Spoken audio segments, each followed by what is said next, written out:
Hi అండి, అందరికీ నమస్తే. నేను మీ అరుణ. వెల్కమ్ బ్యాక్ టు మా వంట మీ ఇంట. ఈరోజు వచ్చేసి కొత్త రెసిపీతో నేను మీ ముందున్నానండి. ఇదేమిటంటే పచ్చి బనానా రైస్ అండి. చూస్తుంటేనే చాలా బాగా అనిపిస్తుంది కదండి. ఈ పచ్చి బనానా రైస్ చాలా అంటే చాలా టేస్ట్ బాగుంటుందండి. దీన్ని మనం చేసుకుందాం ఇప్పుడు. చూడండి, నేను 2 బనానాలు తీసుకున్నాను. ఈ బనానాలని పైన పొట్టు ఉంది కదండి, ఈ పొట్టు తీసుకోవాలి. చూడండి, తీసి చూపిస్తాను. చూడండి, ఈ పచ్చరటికాయని పైన అంతా ఈ తోలు ఉంటుంది కదండి, ఈ పొట్టునంతా తీసేసి సపరేట్ చేసుకోవాలి. ఇలా తీసేసుకున్నాను నేను. దీన్ని చిన్న ముక్కలుగా ఇలా నీళ్ళల్లో కట్ చేసి వేసుకున్నాను. మీకు ఎలా కావాలంటే అలా కట్ చేసుకోండి. నేను ఇలాగైతే కట్ చేశాను. చూడండి, ఇప్పుడు స్టవ్ అంటించి స్టవ్ పైన ఇలాంటి గిన్నెలు పెట్టుకొని ఇందులోకి పల్లీలు 1 స్పూను, అలాగే శనగపప్పు, మినపప్పు, ధనియాలు 1 స్పూను, వీటిని డ్రై రోస్ట్ చేసుకుందాము అండి. అలాగే ఇందులోకి పచ్చి కరివేపాకు కూడా వేసి ఫ్రై చేస్తున్నాను. చూడండి, ఈ పల్లీలు, ధనియాలు వీటిని అన్నిటిని వేసుకొని తర్వాత కరివేపాకు కూడా వేసుకొని డ్రై రోస్ట్ చేసుకున్నాం కదా. ఇక స్టవ్ ఆఫ్ చేసుకొని చల్లార పెట్టుకొని వీటిని మిక్సీకి వేసుకుందాము, పౌడర్ లాగా చేసుకుందాము. ఇప్పుడు ఇదే గిన్నెలోకి మనము 2 టేబుల్ స్పూన్ దాకా ఆయిల్ వేసుకొని ఉల్లిపాయలు వేసుకుందాము.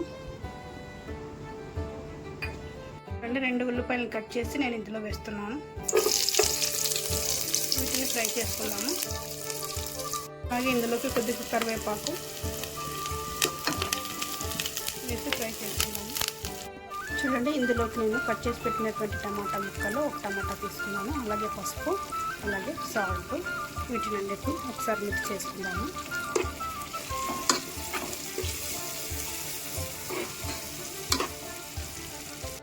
చూడండి, మనం ముందుగా డ్రై రోస్ట్ చేసి పెట్టుకున్నాం కదా, వీటిని అన్నిటిని మిక్సీ జార్లో వేసుకొని ఫైనల్గా గ్రైండ్ చేసి పెట్టుకుందాము.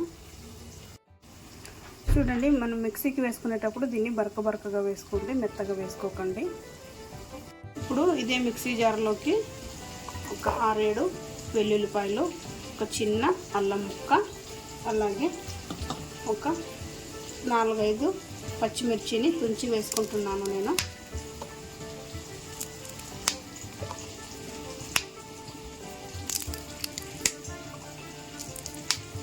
ఇప్పుడు ఇందులోకి కొద్దిగా కొత్తిమీర, అలాగే కొద్దిగా పుదీనాని అన్నిటినీ కూడా ఇప్పుడు మిక్సీకి వేసుకుంటున్నాను. మెత్తగా పేస్ట్ లాగా చేసుకుంటున్నాను.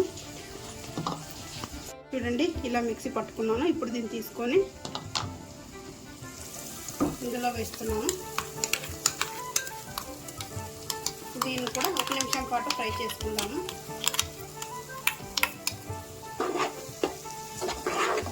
చూడండి, ఇది చక్కగా ఫ్రై అయిపోయింది. ఇప్పుడు ఇందులోకి మనం ముందుగా కట్ చేసి పెట్టుకొని ఉన్నాము కదా, ఈ బనానా ముక్కల్ని ఇందులో వేసుకున్నాము.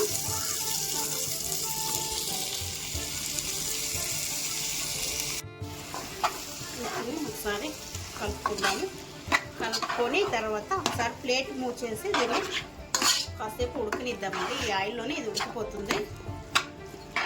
చూడండి, ఇలా ఏ వాటర్ వేయకుండా ఫ్రై చేసుకోండి, లోపల ఉడికిపోతాయి. ఇవి ఇలా చెక్ చేసుకోండి మీరు ఒక్కొక్కసారి ఉడికిందా లేదా అనేటువంటిది. చూడండి, ఉడికిపోయింది ఇది మొత్తం.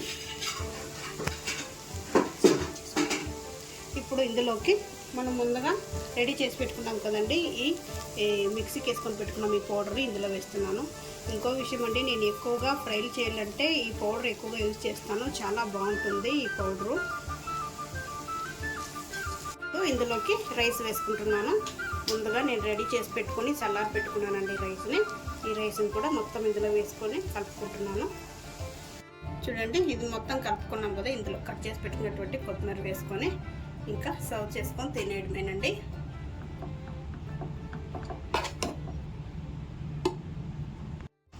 చూసారు కదండి ఈ బనానా రైస్ని.